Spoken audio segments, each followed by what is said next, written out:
All right, so you're going to have a picture to start with, okay? The really cool part about brushes, you have some brushes loaded in there, and these are all pretty typical standard brushes, but there are lots of different shaped brushes out there. You can make your own brushes. I'll show you how to do that sometime in the future, but there's big business as well as big trading with brushes. You can go online and find free Photoshop brushes for just about anything. So the brush doesn't have to be like a paintbrush where it just makes a mark. Oops, sorry, wrong layer.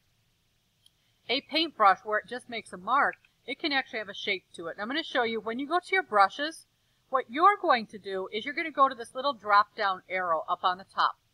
This drop down arrow is super important because this is actually where you're going to load your brushes. When you go in here, there's another little arrow. It's almost like the play arrow on a DVD player or something like that.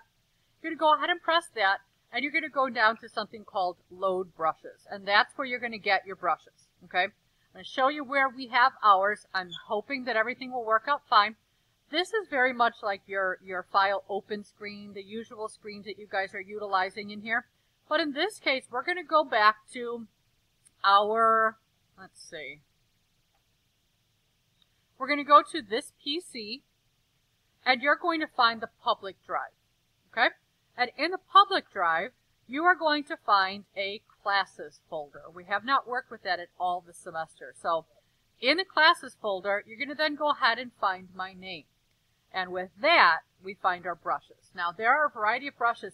The brushes will be like this white box with a little blue stripe on the bottom, and it looks like a brush on there. That's what they look like. So that's what you should expect. There are also a few of them inside of here as well. But what you're going to do is you're going to go ahead and, unfortunately, you can only load one at a time. That's the downside. I couldn't select all and load it. You have to do one at a time. So you have to remember, okay, I'm going to start with, let me go with, let's go with eye color. So I'm going to go ahead and say load. I'm going to give it a second. You're going to see this is going to refresh. If it doesn't refresh, close it, open it back up. When you scroll all the way to the bottom, what you will find are some brushes that have loaded. Certain sets have 3 brushes, some might have 4, some might have 12 brushes in the set. This one happens to be an eye color brush, okay? So you can see right now, if I put that there, you can see I've got very much what looks like an eye, the iris of your eye, okay? What's really cool about that is make a new layer. Please make a new layer. You need to make sure you're pressing this button down here, or you can say layer, new, and layer. You should see, before you continue, you should see a blank checkerboard background. That means it is blank. I'm going to go ahead and I'm going to match this up right here. I'm going to bring this size down. Again, of course you can come up here and bring the size down here, and then you have to go back and forth and compare. Or you could just use the bracket keys on your keyboard. If you still don't know what I'm talking about when I say the bracket keys on your keyboard, please let me know. It will be a huge time saver. Let me know, okay? All right, so I'm going to find what size matches. Let's say this is a little tiny bit too small, but the next size is a little too big. What you can do is, see it's at 100? I can go ahead and I can type like maybe 110. That would be when I would go in. Okay, so I've got that there. I'm going to pick a random color. I'm going to go with like this fuchsia color. I'm going to position it right over my eye, and I go ahead and click one time. If I click more than once, it will give me too much opacity, too much eyeball, and it can't see what I'm doing. Okay, now you can see I went over here, which doesn't look very good. But the great part about having it on its own layer is I can now go to my eraser. I'm going to go ahead to a mostly hardened eraser. I'll soften it maybe a little bit. I'm going to zoom in. Right, there we go. Use my bracket keys to make it smaller. And I'm going to go ahead and very carefully erase that. Okay? Now, I do have a really cool effect on that eye, but now I can also use those layer styles to work those together.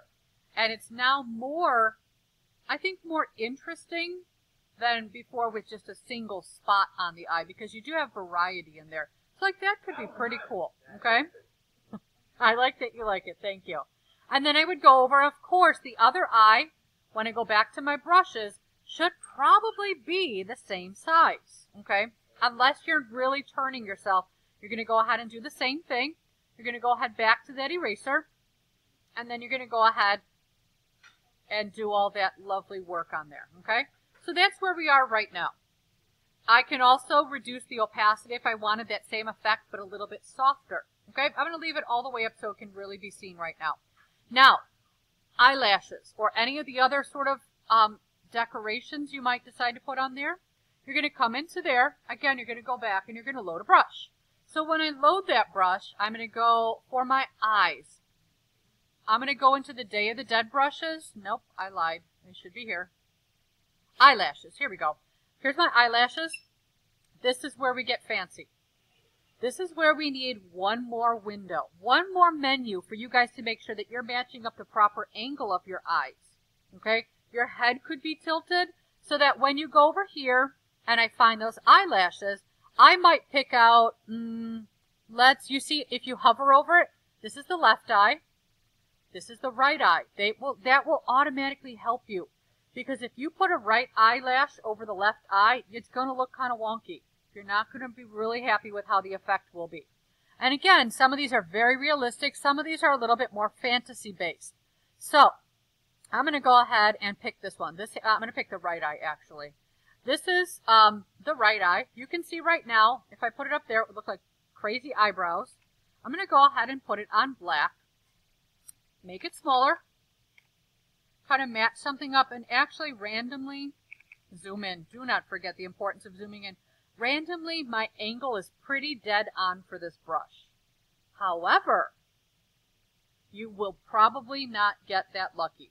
You will probably have to change the angle of your brush. So again, I'm going to make a new layer. I can call it lashes.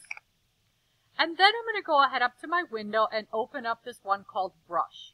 This one called brush will give you the ability then to turn or angle your brush.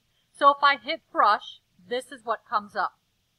Okay, I can move it if I need to, especially if I need to get to this eye. Let's say I want to slightly tilt it. Look up. Make sure you see this part. You've got to find where the arrow is.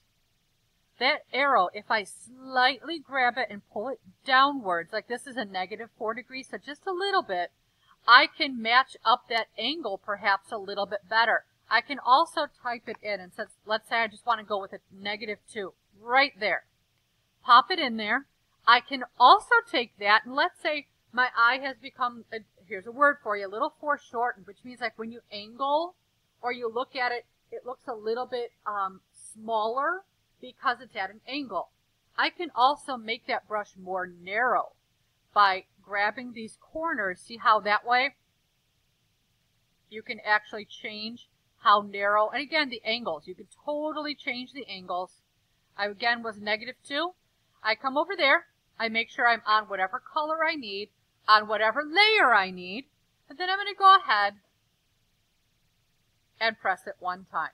I'm going to seat this back over here so it's right back where it belongs, and there's my lash. All right? Yes, you guys are going to all have amazing lashes. Now, I have the lovely, not lovely, I have the task, I was going to say the lovely task, but I have the task of putting the other lash on. Unfortunately, let's see, that's that one. Okay, unfortunately, I don't even think I have the matching lash. I think it's that one. Make sure you pick the matching lash. I completely forgot to check on what number it was before I started.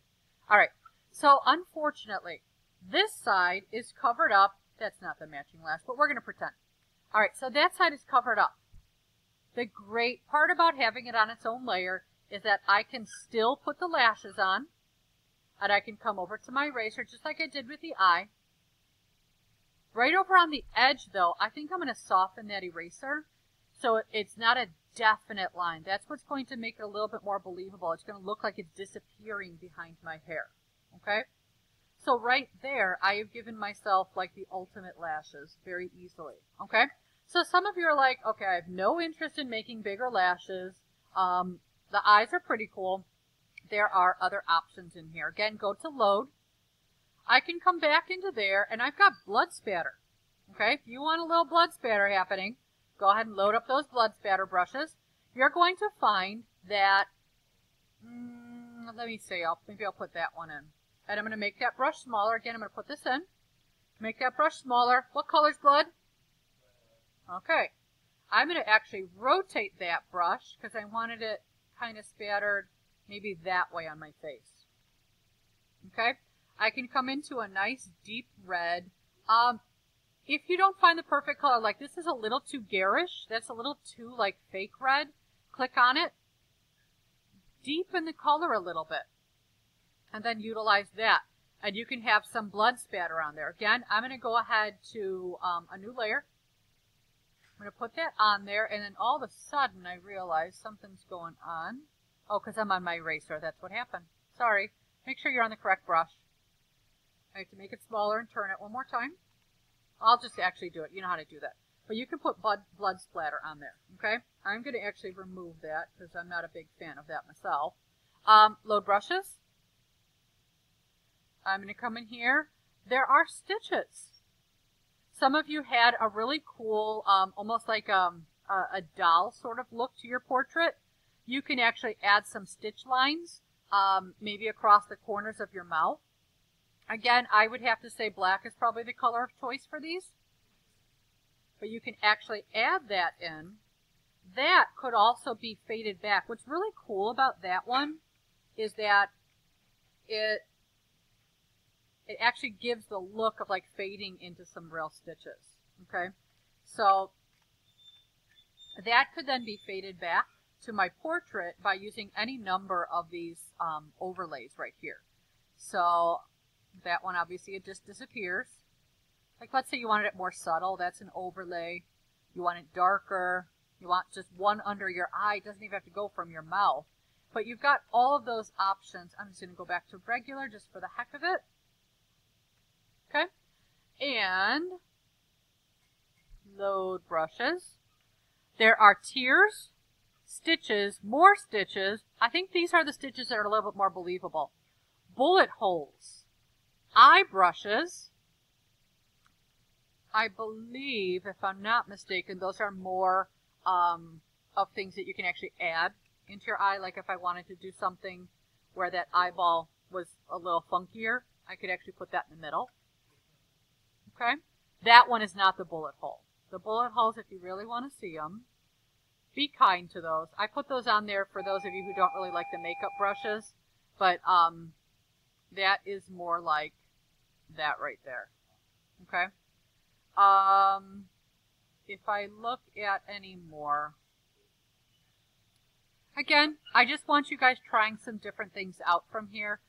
In here, you may not find as many of these fun brushes, but these are the ones for the Day of the Dead portraits that we're talking about. You guys are going to create something. Some of you will do that. Some of you will choose something maybe more Frankenstein-y or more Dracula-y or whatever it might be. So, again, you're loading those brushes, putting them on separate layers, testing them out so that next week when we begin on your final big portrait for this unit, you can, I think, a little bit more effectively do the things that you need to do. So, again, do a great job. Make sure that you guys are following how to load those brushes. Let me know if you are missing a brush. If there's a brush you would like me to look for, just let me know. I will look and see if I can find them so I can put them in the P drive and let you know when they are there. Thanks so much. Have fun.